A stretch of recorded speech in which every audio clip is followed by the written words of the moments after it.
안녕하세요. 아주 작은 습관의 힘. 오늘은 파트 5, 네 번째 법칙, 만족스러워야 달라진다를 읽어드리도록 할게요. 여기서 챕터 15, 재미와 보상, 두 마리 토끼를 잡는 법 읽어드리겠습니다. 1990년대 후반 공중보건 일을 하는 스티븐 루비는 고향 네브래스카 주 오하마를 떠나 파키스탄의 카라치로 가는 편도 비행기 티켓을 끊었다. 카라치는 세계에서 가장 인구가 많은 도시 중 한 곳인데 1998년까지 900만 명 이상의 사람들이 이곳에 살고 있었다. 파키스탄의 경제 중심부이자 교통 요충지인 카라치는 공항과 항구 몇 곳이 가장 활기차다. 시내 상업지구에는 표준화된 도시생활 편의시설이 집중되어 있고 거리는 무척이나 북적거린다. 하지만 그런 한편으로 이곳은 세계에서 가장 살기 힘든 도시이기도 하다. 카라치 거주민 60% 이상이 무허가 주택가나 슬럼 지역에서 살고 있다. 탄자와 콘크리트, 블록, 각종 폐기물로 대충 지어놓은 임시거주지에는 주민들이 빡빡하게 들어가 있다. 쓰레기 처리시설도 전기시설도 없고 깨끗한 물도 공급되지 않는다. 비가 오지 않을 때면 거리는 먼지와 쓰레기로 지저분하고 비가 오면 오물천장이 된다.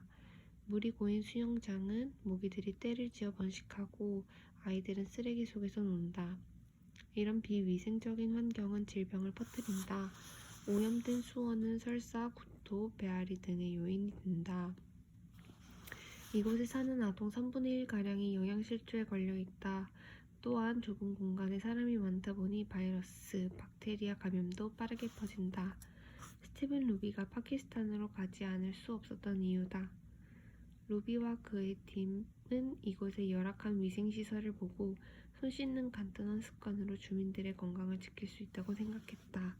손 씻기의 중요성에 대해서는 이미 많은 사람들이 알고 있었지만 그럼에도 여전히 되는 대로 손을 씻고 있었다.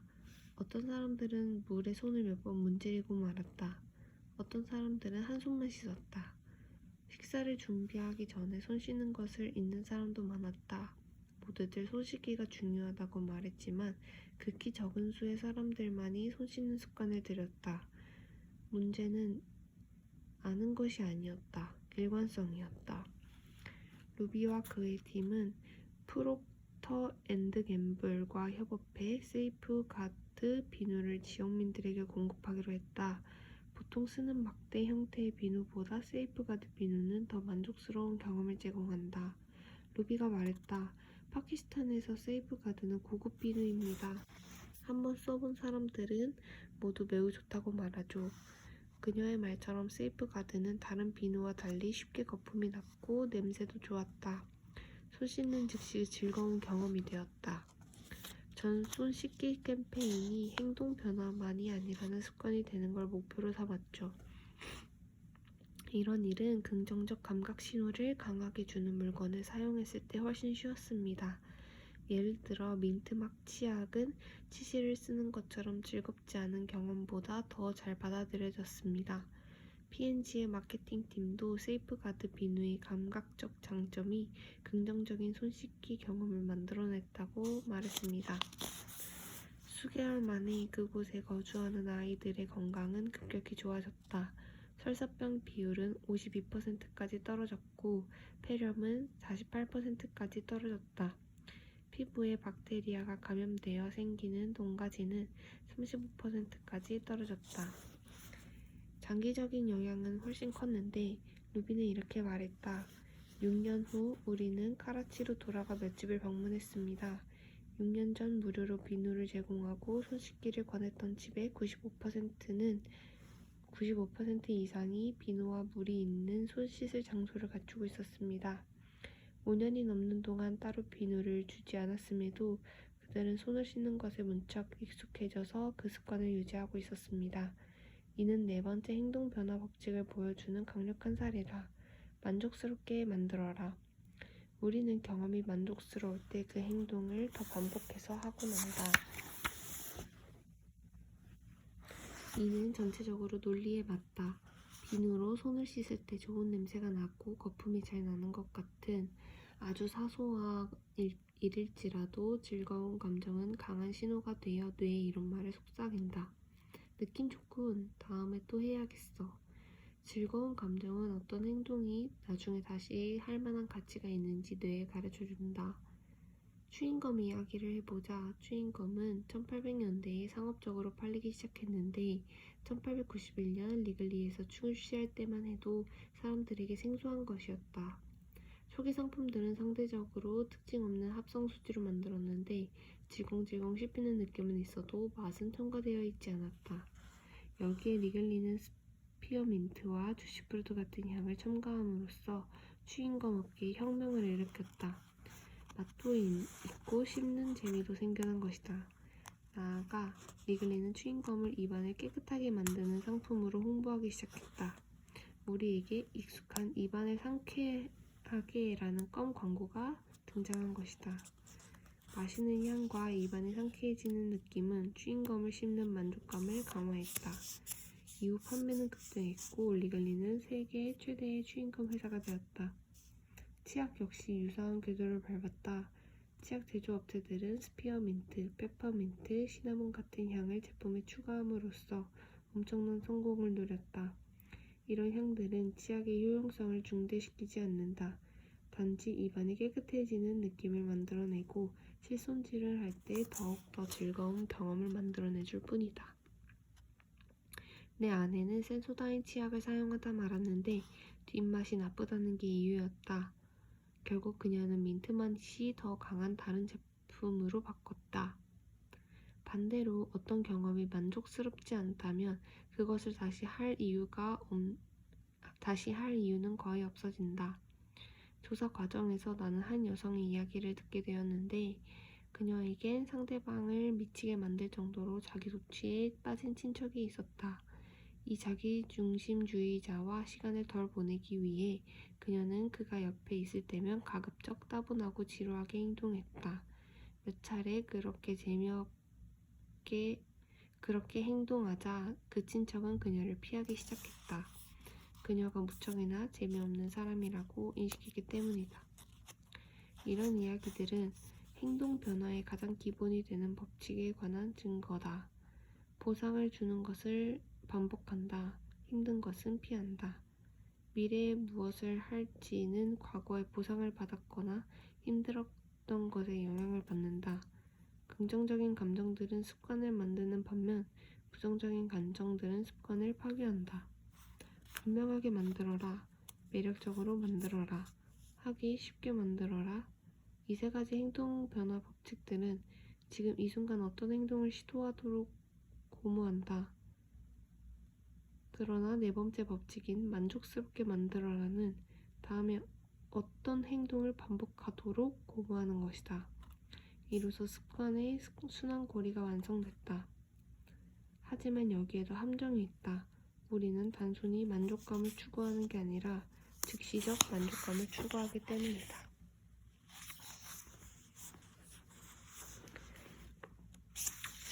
여기 소제목이 재미와 보상 두 마리 토끼를 잡는 법이었고 타이틀이 만족스러워야 달라진다인데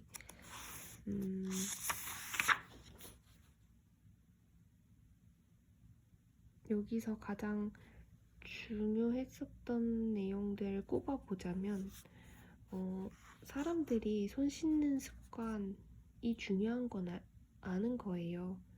근데 아는 거랑 실행하는 게 달랐다는 거죠. 그래서 여기 1화에는 좀 향이 좋고 뒷마무리 느낌이 좋은 비누를 사용하게 하니까 그게 정말 긍정적인 감각 신호를 일으켜가지고 내가 그걸로 손을 씻었더니 그냥 정말 기분이 좋았어. 근데 깨끗해지기까지 하네? 이러면서 사람들은 이제 손을 씻더라. 그런 얘기를 했기 때문에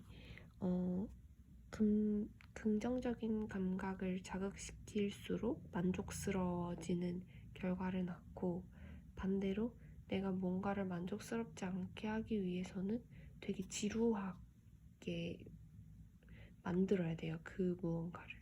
그만두고 싶은 무언가를. 근데 여기서 즉시적 함정이 있다라고 얘기를 해요. 우리가 만족감을 추구하는데 그게 바로 즉시 일어나지 않으면 그 행동을 잘 안 하게 된다는 뜻 같거든요. 저도 이 일화를 볼 때 저축을 하고 소비를 아끼는 건 그래야 하는 거는 머리로는 아는데 내가 그 저축을 했다고 해서 당장 막 감각적인 무언가를 느낄 수 있는 건 아니잖아요. 그게 조금 내가 생각한 거는 여기에 잘 들어맞지 않는데 라고 했던 게 이 얘기가 아닌가 싶어요. 그래서 이어서 바로 읽어드릴게요. 눈앞에 만족이 우선인 사람들. 당신이 기린이든 코끼리든 사자든 아프리카 평원을 배회하는 동물이 되었다고 상상해보자. 우리가 하는 결정 대부분은 즉시적인 영향력을 갖는다. 우리는 늘 무엇을 먹고 어디서 잠을 자고 포식자를 어떻게 피해야 하는지 생각한다. 계속해서 현재 또는 가까운 미래에 집중한다. 과학자들은 이런 곳을 즉시적 보상 환경이라고 부른다. 우리가 하는 행동은 즉시 분명해지고 곧바로 결과를 가져오기 때문이다. 이제 인간으로 돌아와 보자. 현대 사회에서 우리가 오늘 한 많은 선택들은 우리에게 즉시적인 이득을 주지 않는다. 직장에서 일을 잘 해냈다 해도 급여는 몇 주 후에 받는다. 오늘 운동을 했다면 어쩌면 다음 해이 과체중 상태에서 벗어날 것이다.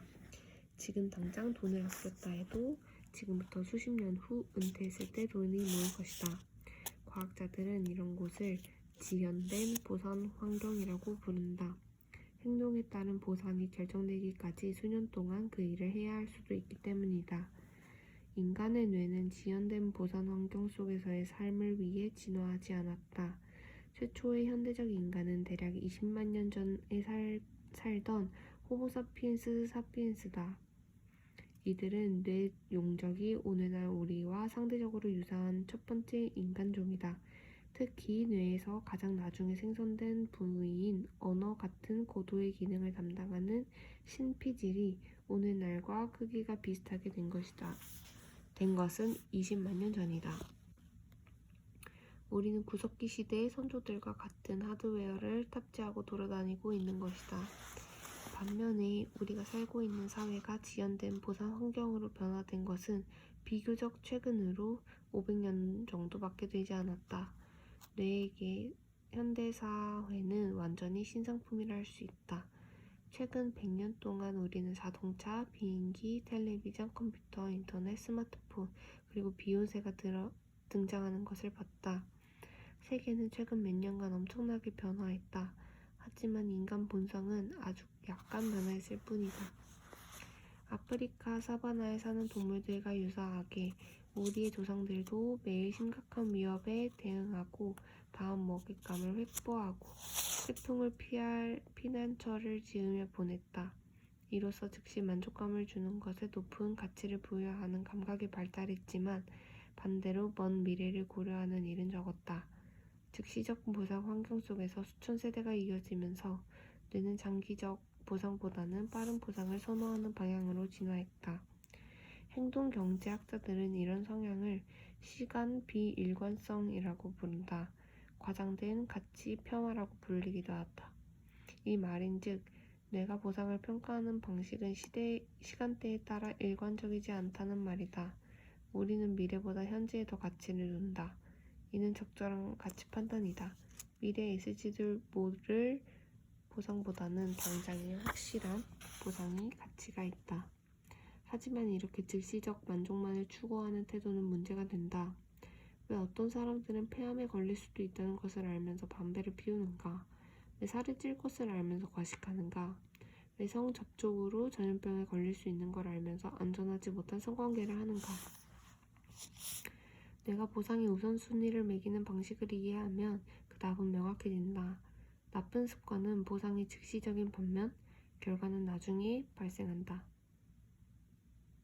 흡연은 10년 동안 나를 서서히 죽이고 있지만 당장 스트레스를 줄여주고 니코틴에 대한 열망을 경감시킨다. 과식은 장기적으로는 해롭지만 순간적으로는 맛이 있다. 얌전하든 그렇지 않든 성관계는 즉시적인 쾌락을 제공한다. 질병이나 감염 여부는 며칠, 몇 주, 심지어 몇 년 동안 나타나지 않는다.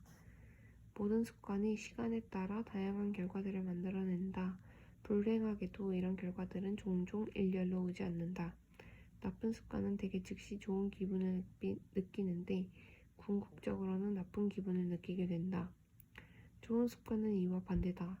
당장은 즐겁지 않지만 궁극적으로는 좋은 기분을 느낀다. 프랑스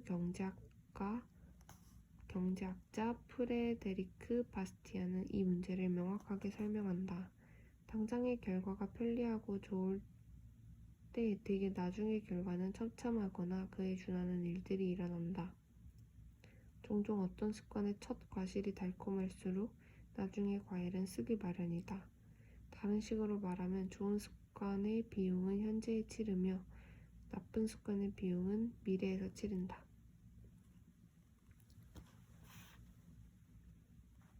내가 현재를 우선순위에 두는 경향이 있기 때문에 좋은 의도만으로는 충분하지 않다.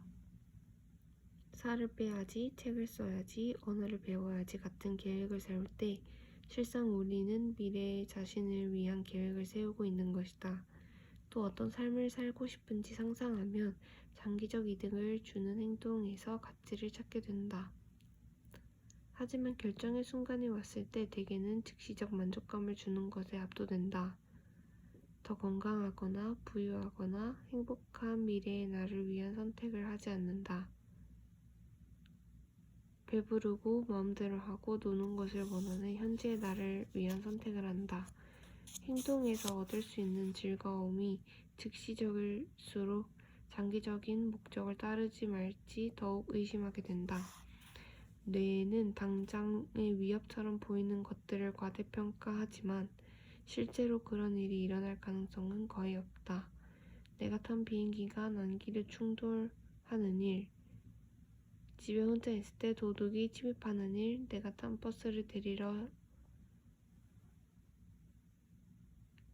버스를 테러리스트가 날려버리는 일 같은 것 말이다. 반면 뇌는 실제로 일어날 가능성이 높은 미래의 위협이 현재 조금씩 나타나고 있는 것을 과소평가한다. 건강하지 못한 음식을 먹음으로써 지방이 지속적으로 축적되거나 계속 책상에 앉아 있음으로써 근육이 점차적으로 줄어드는 것, 정리정돈을 하지 않았을 때 서서히 잡동사니가 쌓여가는 것 같은 일 말이다. 뇌가 어떤 행동을 반복하고 어떤 행동은 피할지 결정하는 방식을 이해했다면 이제 행동 변화의 가장 기초 법칙을 업데이트해보자. 즉시적 보상을 주는 것을 반복한다. 즉시적 어려움을 주는 것을 피한다. 우리가 즉시적 만족감을 선호한다는 사실은 성공에 대한 중요한 진실을 보여준다. 대부분의 사람들은 하루 종일 빠른 만족감을 안겨주는 것들을 쫓으며 시간을 보낸다. 사람들이 덜 지나간 길은 만족감이 지연되는 곳이다.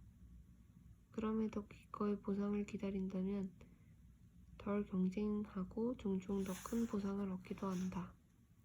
최근 연구들 역시 이를 증명했다. 지연된 만족감을 선택하는 사람들은 SAT에서 고득점을 얻고 마약 접근 수준이 낮으며 비만 가능성이 낮고 스트레스를 더 잘 다루고 사교적 기술이 더 뛰어나다.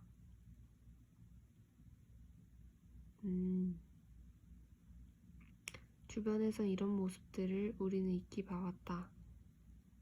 텔레비전 보는 걸 미루고 숙제를 마친다면 대개 더 많은 것을 습득하고 성적이 오른다.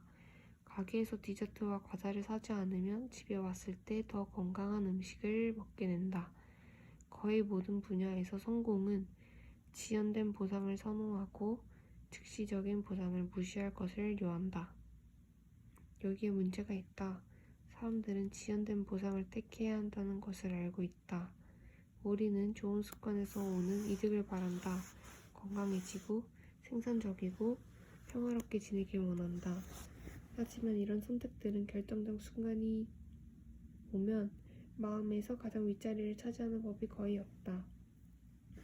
우리는 본능의 씨앗들의 반기를 들지 못하며 그것들과 함께 나아가야 한다. 가장 최선의 방법은 장기적으로 보상을 주는 습관에 즉시적인 기쁨의 조각들을 덧붙이고 그렇지 않은 습관에는 고통의 조각들을 덧붙이는 것이다.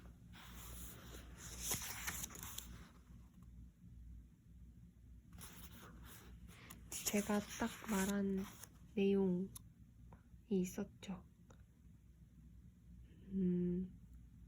지금 당장 만족스러움이 나타나지 않지만 나중에 만족스러움이 나타나는 것을 지연된 보상 환경이라고 하는데 공부를 해서 좋은 직장을 얻는 것도 지연된 보상 환경 중에 하나일 거고 돈을 모아서 은퇴 후에 조금 안정적으로 생활하는 것도 지연된 보상 환경일 것 같아요. 사실 이 눈앞의 만족이 우선인 사람은 저였는데 여기서는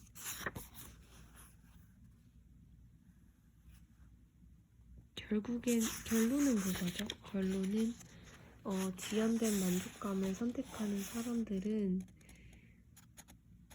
결국에는 좀 더 뛰어나는 모습들이 많다.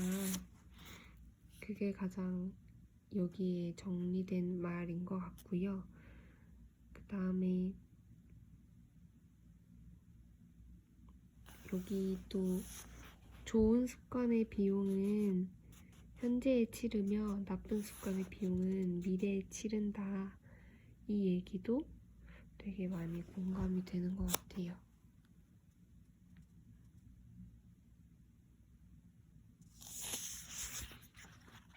결국에는 너무 즉시적 만족감만을 쫓지는 말자. 그 얘기를 하고 있었습니다. 그 다음 읽어드릴게요.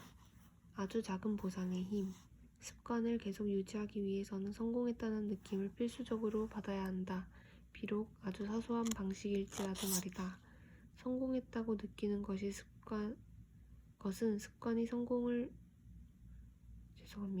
성공했다고 느끼는 것은 습관이 성과를 냈고 그 일이 노력할 만한 가치가 있다는 신호이기 때문이다. 사실 좋은 습관이 주는 보상은 습관 그 자체다. 하지만 현실 세계에서 좋은 습관은 뭔가 얻는 게 있어야만 가치 있다고 여겨진다. 처음에서 그것은 만족감 그 자체다. 체육관에 몇 번 더 간다고 해서 더 튼튼해지거나 건강해지거나 더 빨리 달릴 수 있게 되진 않는다. 최소 현저히 느낄 만한 수준은 아니다. 몇 달이 지나 살이 몇 킬로그램 빠지고 팔뚝이 두꺼워지면 그때는 운동 목적 그 자체만으로 습관을 지속할 수는 있지만 초기에는 그 상태를 유지할 이유가 필요하다. 즉시적인 보상이 근본적이라는 건 이런 이유에서이다. 지연된 보상은 보이지 않는 곳에서 축적되는 반면 즉시적인 보상은 흥분을 유지시킨다. 우리는 모든 일이 즉시적인 보상이 있으면서도 결과가 만족스럽길 바란다. 어떤 일을 진행할 때 가장 사람들의 기억에 남는 것은 결국 결과이기 때문이다.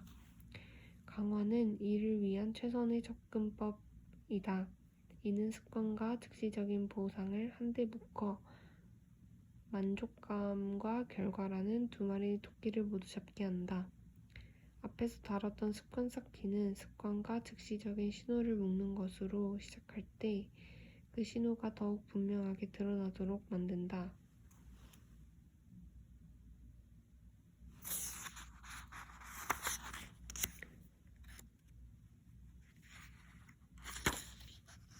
강화는 습관과 즉시적인 보상을 묶는 것으로 그 일을 마쳤을 때 만족감을 느끼게 해준다. 즉시적인 강화는 우리가 그만두고 싶은 행동들, 즉 습관 회피와 관련될 때 특히 유용할 수 있다. 이번 달 술 마시지 않기, 충동 구매하지 않기 같은 습관을 유지하기 힘든 이유는 술 한 잔을 마시면서 즐거운 시간을 보내는 걸 건너뛰거나 신발 한 켤레를 사지 않아도 아무 일도 일어나지 않기 때문이다.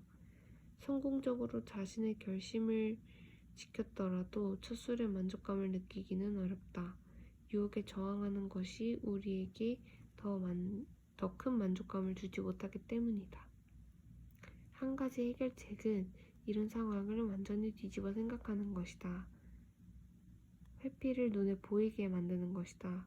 예금 계좌를 개설하고 거기에 가죽 재킷 살 돈 같은 용도를 적어둔다. 그리고 구매를 하지 않으면 그 돈을 저축 통장으로 옮긴다. 아침에 카페라떼 한 잔을 건너뛰며 $5가 저축된다. 넷플릭스 한 달 결제를 건너뛰면 $10 이상이 통장으로 들어간다.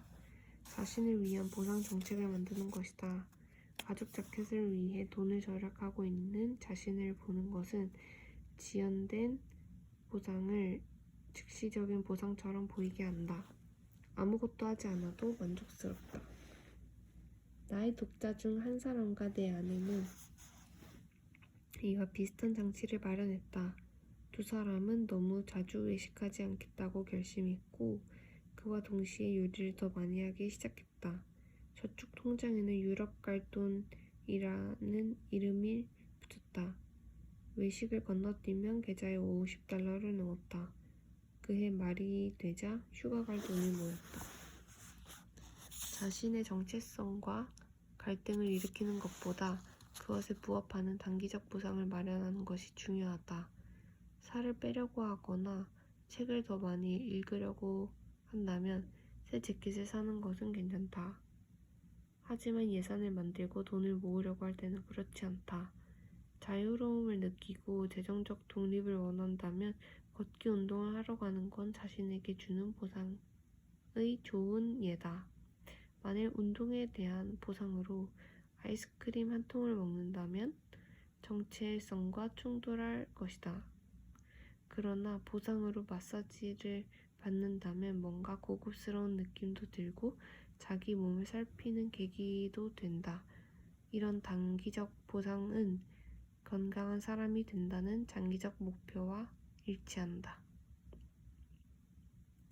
그리하여 기분이 더 나아지고 에너지가 넘치고 스트레스를 줄인다는 내재적 보상이 효과가 나타나기 시작하면 우리는 2차적인 보상을 덜 고려하기 시작한다.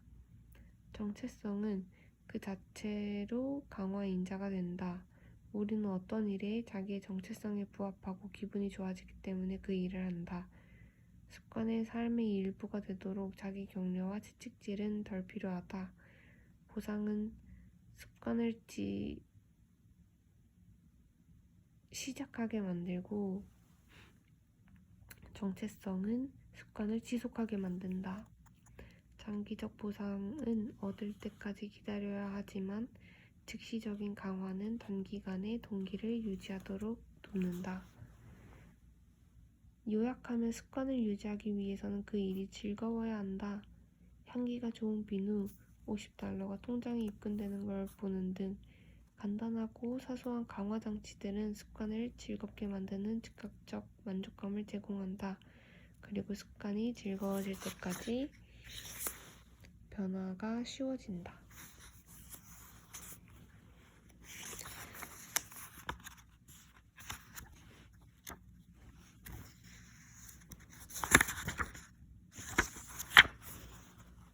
아주 작은 보상의 힘이라는 내용이었는데 여기서 강화라는 용어가 좀 중요했던 것 같아요.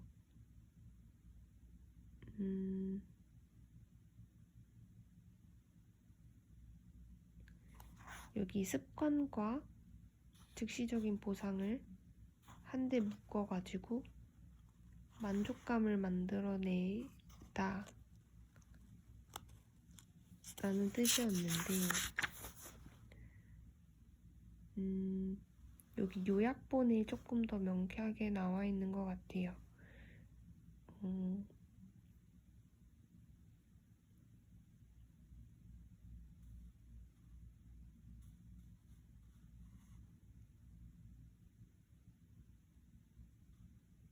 여기 보면은 아까 말씀드렸던 비누나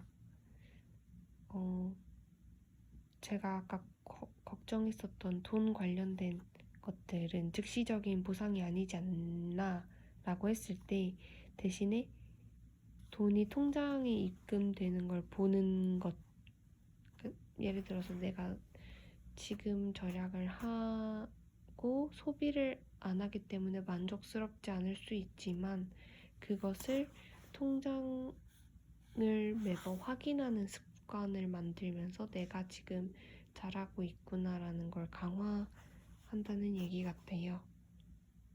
그것 자체가 즉각적 만족감을 제공할 수 있다. 그런 얘기를 하는 게 아닐까 싶습니다.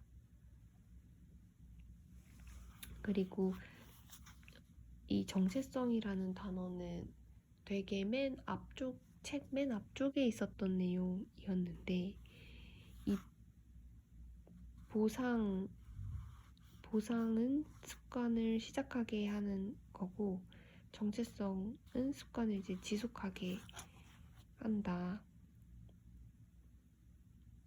그 내용이 앞에서부터 쭉 이어지는 것 같다고 생각해요.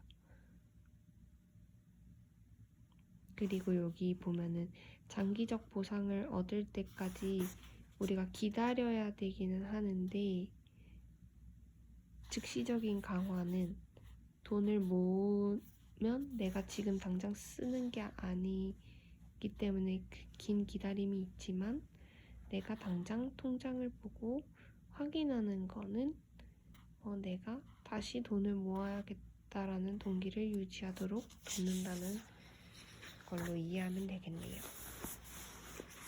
써머리 읽어드리고 오늘 영상 마치도록 할게요.